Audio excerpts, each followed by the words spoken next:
तुम्ही पक्ष्यांचे आवाज काढता? पक्ष्यांचा आवाज मी काढण्याचा प्रयत्न करत नाही तर मी पक्ष्यांसारखा होतो. ए पोपट विठू विठू. आम्ही जंगलातलेच खरं तर मूळ, म्हणजे आमचे खापर पणजोबा आजोबा आमचं जंगलातलंच सगळं. रोज मला येता जाता बिबट्या दिसतो. हां, तुम्हाला आश्चर्य वाटेल, अगदी पहिलीपासून माझ्या घरातले मला जंगलात अभ्यास करायला पाठवायचे. मग अभ्यास संपवून जंगलातून घरी कधी यायचा? फाटली की. म्हणजे सगळेच आमच्या घरामध्ये वनस्पती शास्त्रज्ञ, जीवशास्त्रज्ञ आहेत, म्हणून मी पण त्यांच्या पावलावरती पाऊल टाकून मी सुद्धा B.Com झालो. म्हणजे आमच्या पणजीच्या अशा पराक्रमाच्या असंख्य कथा आहेत. म्हणजे आजही ते आठवलं की सर काय झालं. नाशिकला आमची जमीन आहे, तिकडे आम्ही देवगडचा हापूस आंबा लावला. पोपटराव शांत बसा, तिथला ऊस घ्या मोठाच्या मोठा, तोंडात कोंबा त्यांच्या, कोंबा. त्याला मी केरळच्या जंगलातून रेस्क्यू केलं आणि ते झू मध्ये आणून बांधून ठेवलं. म्हणजे एखाद्याला पशुतज्ञ पक्षीतज्ञ व्हायचं असेल तर काय करायला हवं? त्याला त्याकरता एखाद्या पक्षात जावं लागेल. आमचे वडील टोप्या विकायचे. एखादा माणूस टोप्या विकायला जंगलात का जायचा? किडे, काका कुवा आणि पापा कुवा. काका कुवा पापा हे सगळे ठीक आहे, पण एखाद्या बापाला असं कसं वाटलं म्हणजे की आपल्या मुलाचं नाव असं पोपटराव वगैरे ठेवावं? खूप छान प्रश्न आहे तुमचा. उत्तर द्या. हा, खरं ते पुढचं सांगायचं असतं नाही का? नमस्कार, पुन्हा एकदा मी आपलं स्वागत करतोय आसोआच्या फ्रॉडकास्टमध्ये. आजच्या फ्रॉडकास्टच्या भागामध्ये आपल्यासमोर एक असा प्राणी आलाय, म्हणजे एक असा मनुष्य प्राणी आलाय जो जन्मापासून जंगलात राहतो, जो पक्षीतज्ञ आहे, पशुतज्ञ आहे. तर जोरदार टाळ्यांनी आपण स्वागत करूया पोपटराव मोरोपंत बगळे याचं.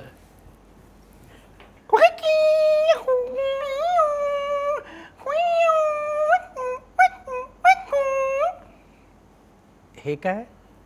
मी आफ्रिकन काकाकुवाच्या आवाजात तुमचे आभार मानले.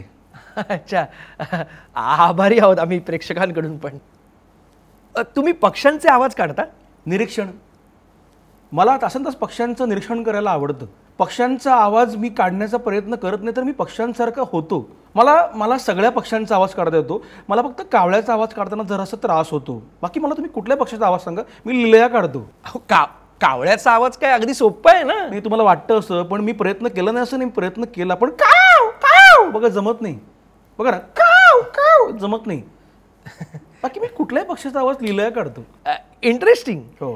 पण हे पक्ष्यांच्या आवाजाचा काही असा वेगळा अनुभव आहे का तुम्हाला? खूप छान तुम्ही प्रश्न विचारला. कसं असतं, आता भाषा किंवा लहेजा, डायलेक्ट हे तुम्हा माणसांसाठी नाही का, पक्ष्यांकरता असतो तो ध्वनी हीच पक्ष्यांची भाषा नाही का. जसं की आता आपल्याला एखाद्याच्या डायलेक्ट वरून कळतं की हा माणूस कुठल्या प्रांतातला आहे बाबा, हा कोकणातला आहे का, विदर्भातला आहे का, पश्चिम महाराष्ट्रातला आहे का, नाही का. तसं मला पक्ष्यांच्या आवाजावरून, त्यांच्या ध्वनीवरून मला कळतं की हा पक्षी कुठल्या प्रांतातला आहे, हा महाराष्ट्रातला आहे का उत्तरेतला आहे. इंटरेस्टिंग. ते कसं काय, जरा सांगाल का? आता बघा ना, म्हणजे आता आपण एक उदाहरणच द्यायचं झालं तर आता पोपट. तुम्ही? मी पोपट आहेच, पण एक खराखुरा पोपट पक्षी. हा, आपण पोपटाचं जर उदाहरण घ्यायचं झालं तर समजा, ए पोपट विठू विठू विठू, हा महाराष्ट्रीयन पोपट झाला.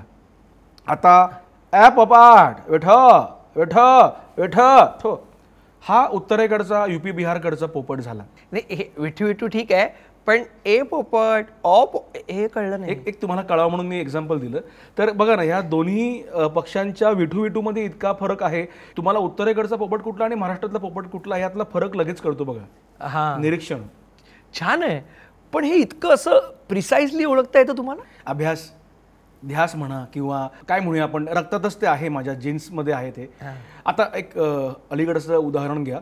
मागे एकदा अभ्यासासाठी म्हणून मी बोरिवलीमध्ये आपलं जे राष्ट्रीय उद्यान आहे, ज्याला आपण मराठीत नॅशनल पार्क असं संबोधतो, तर राष्ट्रीय उद्यानात आम्ही गेलो होतो अभ्यास करण्यासाठी. आणि तिथे अचानक मी असं पाहिलं की झाडावर एक असा पोपटांचा थवा पाहिला आणि म्हटलं, अगं बाई, एवढे पोपट. म्हणजे मला असं राहवलंच नाही, असं एवढे पोपट बघितले. आणि मी म्हटलं त्यांना आपण ऑब्झर्व करूयात. तर सगळे पोपट एकत्रितपणे ए पोपट विठू विठू विठू असं करत होते. म्हणजे महाराष्ट्रीयन पोपट. हीच तर घाई होते ना आपली. अहो, सगळे पोपट उत्तरेकडचे होते, इथे स्थलांतरित झालेले महाराष्ट्रात. स्थलांतरित झालेले, पण आपली भाषा म्हणजे विठू विठू असं बोलत होते ना. अहो, त्यांना इथं राहायचं आहे ना. मग शिवाय इथल्या पक्षाची भीती, हा? इथल्या लोकल पक्षांची भीती, अनुस्वार पक्षांची भीती. हा, म्हणून ते इथल्या अस्सल मुंबईकर पोपटांसारखं इथली भाषा शिकले आणि म्हणाले, ए पोपट विठू विठू विठू. इंटरेस्टिंग आहे. निरीक्षण. पण हे सगळं तुम्ही असं ओळखता कसं? म्हणजे हे महाराष्ट्रीयन पोपट नाही हे तुम्हाला कसं कळलं? सगळे कळपाने राहत होते ना, आणि शिवाय एक पेरू तिघा चौघात वाटून खात होते. तिकडेच मला कळलं हे उत्तरेकडचे पोपट असणार. निरीक्षण. निरीक्षण. म्हणजे खरंच आज एक नवीन माहिती तुम्ही मला आणि प्रेक्षकांना दिलीत. बगळे साहेब, मला तुम्हाला विचारायचं आहे की तुम्ही किती वर्ष जंगलात राहताय? अगदी लहानपणापासून मी जंगलात राहतोय. आमचे पूर्वज, आम्ही जंगलातलेच खरं तर मूळ. म्हणजे पूर्वी म्हणजे आमचे खापर पणजोबा आजोबा आमचं जंगलातलं सगळं काय म्हणूया संगोपन आमचं होतं. जंगलामध्ये पूर्वी आमचं कसं असं एक शेणाने सारवलेलं घर होतं, असा गवत झावळ्यांचा गोठा होता. तर आम्ही तेव्हापासून आजही जंगलातच राहतोय. म्हणजे तुम्ही अजूनही आत्ताच्या काळात आत्ताही जंगलात राहताय? हो तर. आरे कॉलनी, गोरेगाव, रॉयल पाम्समध्ये आमचं घर आहे. आरे कॉलनी, रॉयल पाम हे जंगल? काय बोलताय तुम्ही? अहो जंगल नाही तर काय, रोज मला येता जाता बिबट्या दिसतो. हां, हे मला मान्य होईल जंगल नाही, मला समजवाल हे जंगल नाही म्हणून, बिबट्याला समजवाल? इंटरेस्टिंग आहे हे. तर पोपटराव, तुम्ही वयाच्या साधारण कोणत्या वर्षापासून जंगलात जाताय? तुम्हाला आश्चर्य वाटेल, अगदी पहिलीपासून माझ्या घरातले मला जंगलात अभ्यास करायला पाठवायचे. काय सांगताय? म्हणजे पहिलीपासून तुम्ही जंगलात वन्य प्राण्यांचा, पशु प्राण्यांचा अभ्यास करायला जायचात? अहो त्यांचा नाही हो, घरचा अभ्यास करायला जंगलात पाठवायचे. एक इन जनरलच, कार्यानुभवाच्या वया पूर्ण कर, गोटी पेपर चिकटव, चित्रकला काढ, हा अभ्यास करायला मला जंगलात पाठवायचे. अच्छा, मग अभ्यास संपवून जंगलातून घरी कधी यायचा? फाटली की. म्हणजे माझी वही फाटली अभ्यास करता करता, पानच गेलं, काटेच लागले वहीमध्ये, तर वही फाटली की मी घरी यायचो अभ्यास करून. अच्छा. पोपटराव, मला सांगा, तुम्हाला याची गोडी कधीपासून लागली? कशाची? अहो, हे फ्रॉडकास्ट करतोय ना आपण, पशु प्राणी. हो खरं. मी वेगळ्या याच्यात गेलो. सॉरी, तुमचा प्रश्न मला पुन्हा विचारा. गोडी कशी काय लागली म्हणजे याची? हा, तुम्हाला आश्चर्य वाटेल, मी मागाशी म्हटल्याप्रमाणे माझे खापर पणजोबा आजोबा सगळेच अगदी प्राणीवेडे आणि पशुवेडे आणि पक्षीवेडे आहेत. म्हणजे सगळेच आमच्या घरामध्ये वनस्पतीशास्त्रज्ञ, जीवशास्त्रज्ञ आहेत. म्हणून मी पण त्यांच्या पावलावरती पाऊल टाकून मी सुद्धा B.Com झालो. B.Com झालात तुम्ही? हो ना, मला 12वी नंतर कळलं की आमच्या कॉलेजमध्ये सायन्सच नाही आहे. मग शेवटी B.Com झालो मी. अच्छा. सर, तुमच्या या क्षेत्रातले आदर्श कोण आहेत? खरं तर 3 आहेत. 2 सांगू? सांगा. एक म्हणजे मिलिंद गुणाजी आणि दुसरी माझी पणजी. पणजी? नाही, म्हणजे मिलिंद गुणाजी कळले, पण पणजी? मी तुम्हाला म्हटल्याप्रमाणे आमची पणजी फार शूर होती बरं का. म्हणजे आजही मला माझ्या पणजीची आठवण आली ना की सॉरी. काय सर? पाणी? नाही नको. सर घ्या ना पाणी, प्या. नको. सर घ्या. सॉरी, मला जरा प्लीज दाखवू नका. नाही दाखवणार, तुम्ही पाणी तर घ्या. हां, नाही शहरातलं पाणी असेल ना, नको. आम्ही खरं तर आमच्या तानसा तलावातलंच पाणी पितो. अहो, मुंबईतली सगळी लोक तानसा तलावातलंच पाणी पितात, हे तिथलंच आहे. नाही नको, खरंच नको.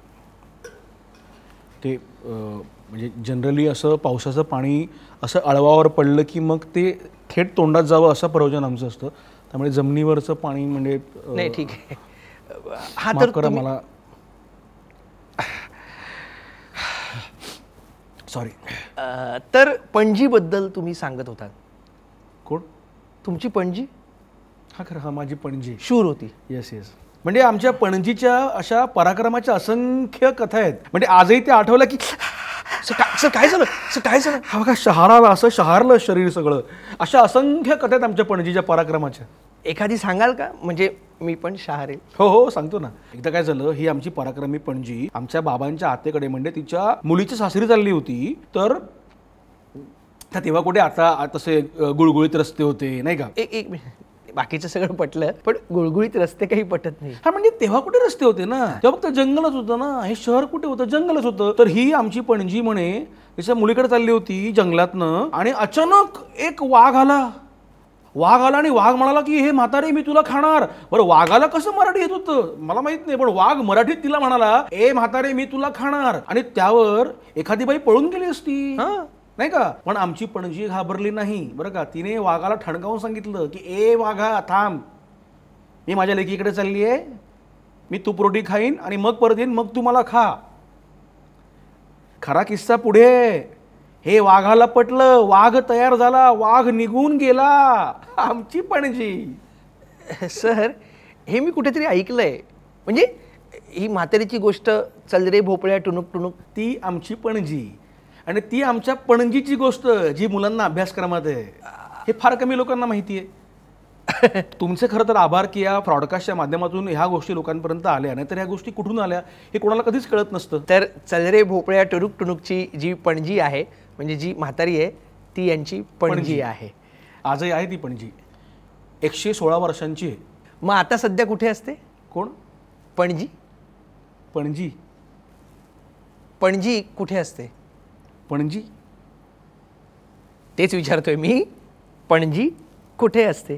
पणजी पणजी कुठे असते? हो तेच सांगतोय ना मी वारंवार, पणजी पणजीला असते. अच्छा पणजी पण गोव्याला? हो हो गोव्याला असते ती, आणि तिकडे ती द्राक्षांची लागवड करते. द्राक्षांची लागवड नाशिकमध्ये करायला हवी ना. हेच तर चुकतं ना आपलं. पीक तर तिकडे खपत नाही ही जी म्हण आहे ना, ती आमची पणजी तंतोतंत पाळते. म्हणून तिने गोव्यात द्राक्षांची लागवड केली. नाशिकला आमची जमीन आहे, तिकडे आम्ही देवगडचा हापूस आंबा लावलाय. ते कळलं मला, आंबा पण हापूस आंबा रत्नागिरीत असतो ना, म्हणजे ते सामान्यांसाठी. आम्ही कसं एक्सपेरिमेंट करणारी माणसं आहोत ना, आमचा अभ्यास निरीक्षण. हो हो हो. काय आलं? माझा फोन व्हायब्रेट झाला. अच्छा अच्छा. मला गुदगुल्या सहन होत नाहीत. अगं बाई व्हिडिओ कॉल आहे वाटतं. कोण आहे? विनायकराव. घेऊ का? अर्जंट दिसतोय. घ्या घ्या. हां काय बरं हे काय आहे? ए अच्छा बरं पायात मी घाबरलो. मागे राहा. काय झालं? पोपट रागावलाय. पोपटराव शांत बसा. पोपटराव मस्ती करायची नाही, आदळापट नको आहे. पोपटराव ऐका. विनायकराव तिथला ऊस घ्या, तो ऊस घ्या मोठाच्या मोठा. हां तोंडात कोंबा त्यांच्या, कोंबा कोंबा कोंबा तोंडात कोंबा पोपटाच्या ऊस. हां बरं तिकडे साखळी घ्या, साखळी घ्या. साखळदंड काय मोठा, पायाला लावा, पायाला बांधा पायाला, त्याच्या पायाला साखळी बांधली का बघू. हां शांत करा त्याला, शांत करा. पोपटराव शांत, डोळे मोठे करू. हे बघ शांत हो. हां विनायकराव नंतर बोलू आपण. हां माझी मुलाखत सुरू आहे. हां चला. हां माफ करा. काय आमचा पोपट जो आहे ना, त्याला राग अनावर होत नाही, आणि मग तो असंही होतो. हा पण ते पोपटाला साखळदंड ऊस. अहो म्हटलं ना, अहो डेंजर आहे तो. त्याच्या कुणीही जवळ जायचा प्रयत्न करत नाही. अहो मागे झालं का, एक माणूस त्याच्या पायाखाली येऊन चिरडून ठार झाला. पोपटाच्या पायाखाली ठार झाला? हां पोपट. हां अहो बरं सांगायचंच राहिलं. पोपट नावाचा हत्ती आहे आमचा. त्याला मी केरळच्या जंगलातून रेस्क्यू केलं आणि ते झूमध्ये आणून बांधून ठेवलं. स्ट्रेंज आहे. हो हो हेच काय, आमच्याकडे प्राणी पक्ष्यांच्या नावाच्या वेगळ्याच गमती आहेत. आता आमच्या तलावात बघा, एक देखो नावाची फिमेल क्रोकोडाईल आहे. देखो? आम्ही तिला पाहायला आलेल्या पर्यटकांना सांगतो सुद्धा, देखो मगर प्यार से. देखो अच्छा देखो मगर प्यार से. अच्छा ए छान आहे. म्हणजे वेगवेगळ्या प्राण्यांची नावं अशी वेगवेगळी ठेवली आहेत तुम्ही. हे सगळं ठीक आहे, पण एखाद्या बापाला असं कसं वाटलं म्हणजे की आपल्या मुलाचं नाव असं पोपटराव वगैरे ठेवावं? खूप छान प्रश्न आहे तुमचा. उत्तर द्या. हां खरं ते पुढचं सांगायचं असतं नाही का. ते काय झालंय, ते मी इतके पॉडकास्ट बघतो ना, त्यात ते म्हणतात ना खूप छान प्रश्न आहे तुमचा, तर मला वाटलं की तेवढंच बोलून शांत व्हायचं असतं की काय. नाही हे ब्रॉडकास्ट आहे ना, बोलावं लागेल. बरं खूप छान प्रश्न आहे तुमचा. काय प्रश्न आहे परत सांगाल जरा? हेच की तुमच्या वडिलांना हो हो हो हो हो सॉरी मी मध्ये बोललो आणि तुम्हाला थांबवलं. प्लीज परत प्रश्न सांगा ना. ते हो होच्या आधीच आहे की तुमच्या वडिलांना तुमचं नाव पोपट का ठेवा असं वाटलं?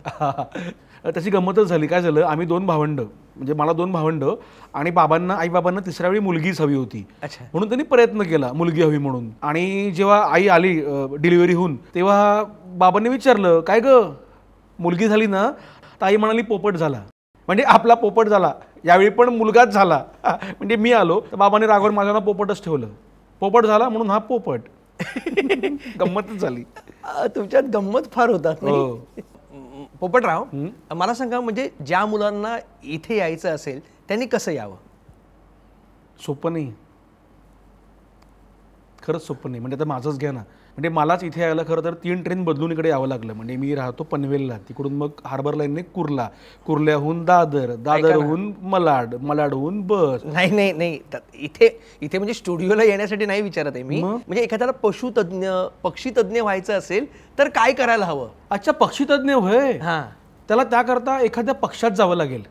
राजकारणात कशाला जायचं? नाही नाही, पक्षात म्हणजे पक्षाच्या आत, पक्षात म्हणजे त्याला एखाद्या पक्षाला सतत ऑब्झर्व करत राहावं लागेल. या पक्षाच्यात काय चाललंय बाबा याचा शोध घ्यावा लागेल. पण त्याला हा शोध पितृपक्षात घेऊन चालणार नाही. का? कारण तेव्हा पण कुठलं शुभकार्य करत नाही ना, म्हणून तेव्हा नाही. करेक्ट. तुमचं निरीक्षण अभ्यास सॉलिड आहे सर. हे तुमचं बगळे आडनाव पण एकदम बगळे बगळे आडनावाची गंमतच आहे. काय गंमत आहे? नाही म्हटलं असंच एक गंमतच आहे ना का बगळे आडनावाची. अच्छा, मोरोपंताविषयी एखादी आठवण सांगाल का? कोण मोरोपंत? वडील. अहो, तुमच्या वडिलांची मला कशी आठवण असेल? काय विचारताय? नाही नाही, माझे वडील नाही हो, तुमचे वडील मोरोपंत. अरे हो, खरं मोरोपंत नाही का?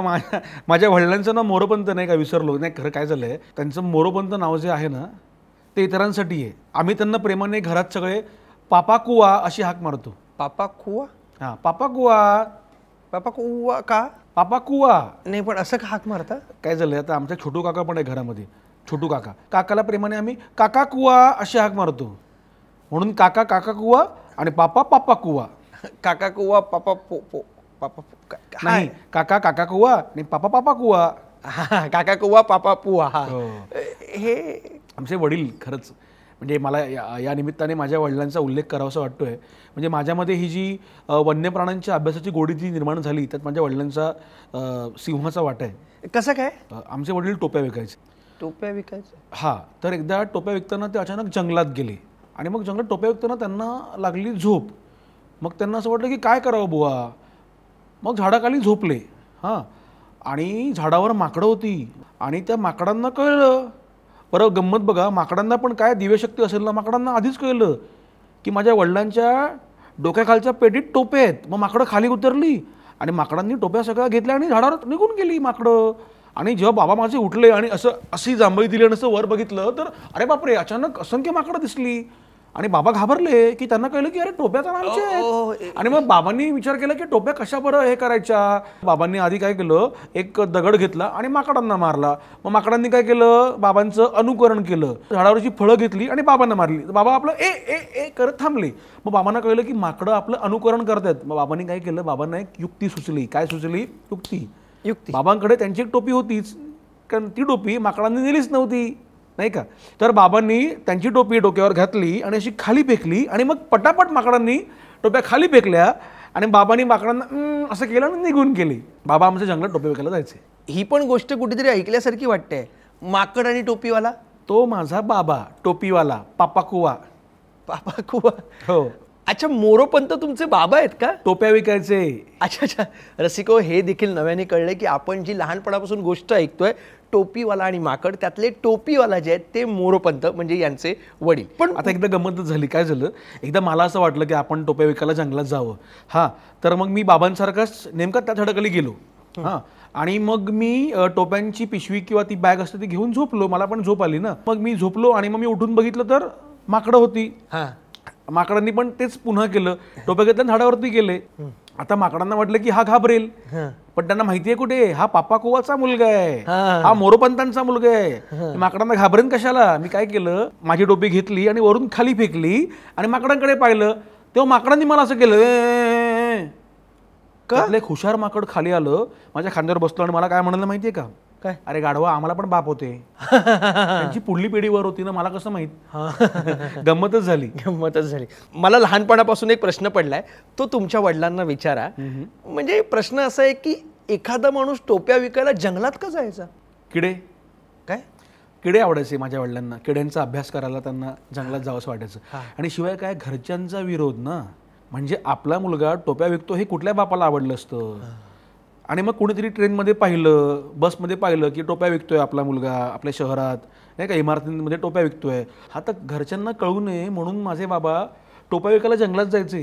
जंगलात कोण मरायला पाहायला येते म्हणून जंगलात जायचे. काय माझे बाबा जे आहेत ना, पापा कुवा, त्यांच्या आजा कुवांना खूप घाबरायचे. आजा कुवा? आजोबांना आम्ही आजा कुवा म्हणायचो. आजा कुवा असं प्रेमाने हाक मारायचो आम्ही. अच्छा अच्छा अच्छा हा, असे पापा कुवा आहेत ना, त्यांच्या आजोबांना म्हणजे आमच्या पणजोबांना प्रचंड घाबरायचे. अच्छा. हो हो हो. तुमचे पणजोबा घाबरायचे म्हणजे कोण होते ते? माझे पणजोबा सुद्धा एक वेगळाच, त्याकरता हा आपला फ्रॉडकास्टचा कार्यक्रम अपुरा पडेल. माझे पणजोबा शेतकरी होते. अच्छा, शेतकरी होते. माझे पणजोबा सुद्धा खूपच शूर आणि पराक्रमी होते. म्हणजे त्यांना अशी एक दिव्य शक्ती लाभली होती, थेट देवीशी संवाद साधायचे. काय म्हणताय, म्हणजे थेट देवीशी संवाद साधायचे? एखादी आठवण किंवा एखादा किस्सा सांगाल का? आहे ना, आमच्या आजोबांचीच एक आठवण मला आता. काय झालं? शहारा आला बघा, आठवणीने शहारा आला, शहारलं अंग. सांगा. म्हणजे एकदा काय झालं, आमचे आजोबा शेतकरी होते, म्हटल्याप्रमाणे शेतकरी होते आणि ते असं झाड तोडत होते आणि त्यावेळी झाड तोडताना त्यांची कुऱ्हाड अचानक विहिरीत पडली आणि आजोबांना कळलं, अरे बापरे, आता काय करायचं, ही कुऱ्हाड काढायची कशी. माझ्या आजोबांनी तेव्हा देवीला साकडं घातलं, हे वन्यदेवी माझी कुऱ्हाड मला आणून दे. मग बघतो तर काय देवी वर आली आणि तिने सोन्याची कुऱ्हाड आणली. मग तुमचे पणजोबा म्हणाले, नाही नाही, ही कुऱ्हाड माझी नाही. मग देवी पुन्हा खाली गेली आणि तिने चांदीची कुऱ्हाड आणली. मग तुमचे पणजोबा म्हणाले, नाही नाही, ही चांदीची कुऱ्हाड ही माझी नाही. मग देवी पुन्हा खाली गेली आणि तिने तुमच्या पणजोबांची म्हणजे लोखंडाची कुऱ्हाड वर आणली. तेव्हा आजोबा म्हणाले, म्हणजे पणजोबा म्हणाले की ही माझी कुऱ्हाड आहे. मग देवीने प्रसन्न होऊन तिन्ही कुऱ्हाड तुमच्या आजोबांना दिल्या. Mind blowing. हे काय बाप रे, तुम्हाला कसं कळलं हे सगळं? अहो, आमच्या अभ्यासक्रमात होती ही गोष्ट, लहानपणी शिकलोय मी पण. मग ते आमचे पणजोबा. ते तुमचे पणजोबा. हो हो हो. तर रसिको, नव्याने कळतंय, म्हणजे आपण जी लाकूड तोडायची शेतकऱ्याची गोष्ट शिकलोय, तो यांचा पणजोबा आणि त्याची गोष्ट आपल्याला अभ्यासक्रमात होती. नाही, पण तुम्हाला गंमत माहिती आहे का, खरं तर ही गोष्ट अभ्यासक्रमात होती, पण त्यांची खरी गोष्ट जी पुढे घडली ती कुणाच्याच अभ्यासक्रमात नाही आहे. कोणती? काय झालं, हे सगळं घडलं नाही का, त्यांना तिन्ही कुऱ्हाडी मिळाल्या आणि मग त्यांना कळलं की अरे बापरे, देवी प्रसन्न होते. हां, तर आता काय करायचं म्हणून एकदा त्यांना मोह आवरेना म्हणून ते एकदा आमच्या पणजीला विहिरीकडे घेऊन गेले आणि आजूबाजूला कोणी नाही आहे बघता त्याने आमच्या पणजीला विहिरीत ढकललं आणि देवीला आवाज दिला की हे वन्यदेवी, माझी बायको विहिरीत पडली आहे, तू ये. मग काय, देवी प्रसन्न झाली, तिने आमच्या पणजीला सवर आणलं. ती म्हणाली की बालका, ही काय तुझी बायको. ह्यांनी हो म्हणायचे की नाही, हो म्हणायचे की नाही. तर हे काय म्हणाले माहिती आहेत का, ही माझी बायको नाही. मग आमची पणजी रागावली, थेट तिकडून निघून गेली, ती परत आलीच नाही. कुठे गेली? जंगलात लेकीकडे.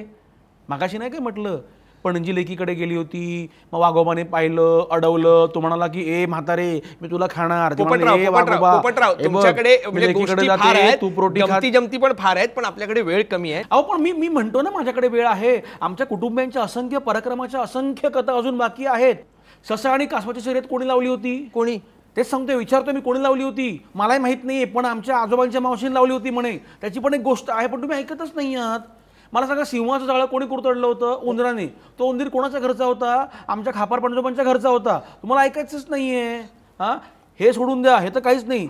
शेपटीवाल्या प्राण्यांची सभा आमच्या खापर पणजोबांच्या गावी भरली होती, आम्ही भरवली होती. हा, तुम्ही भरवली असेल. मी काय म्हणतो, यांच्याकडे गोष्टी फार आहेत, गमती जमती फार आहेत, पण आपल्याकडे वेळ कमी आहे. तर मंडळी, आजचा हा फ्रॉडकास्टचा एपिसोड मी इथेच थांबवतो. धन्यवाद तुम्ही वेळात वेळ काढून इथे आल्याबद्दल.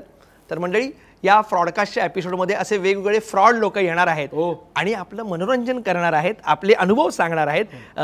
त्यामुळे तुम्ही आसोवा हे चॅनल सबस्क्राईब करा, लाईक करा, कमेंट्स करा आणि जरा सांगा ना. तर आपलं हे आसोवा म्हणजेच आपली सोशल वाहिनी नावाचं यूट्यूब चॅनल आहे, ते सबस्क्राईब करा. खाली बघा सबस्क्राईब लिहिलं, त्याचं क्लिक करा आणि सबस्क्राईब करा. आम्हाला प्रेम द्या, सपोर्ट करा आणि आमचं आसोवाचं फेसबुक पेज फॉलो करा, इंस्टाग्राम पेज फॉलो करा. आणि तुम्हाला आजच्या भागातला कुठला किस्सा आवडला आम्हाला कमेंट करून सांगा. ओके, बघत राहा आसोवा म्हणजेच आपली सोशल वाहिनी. हे काय, मी आफ्रिकन घोरपडीच्या आवाजात बाय केलं. बाय बाय, यांचं काही संपणार नाही. आपली सोशल वाहिनी.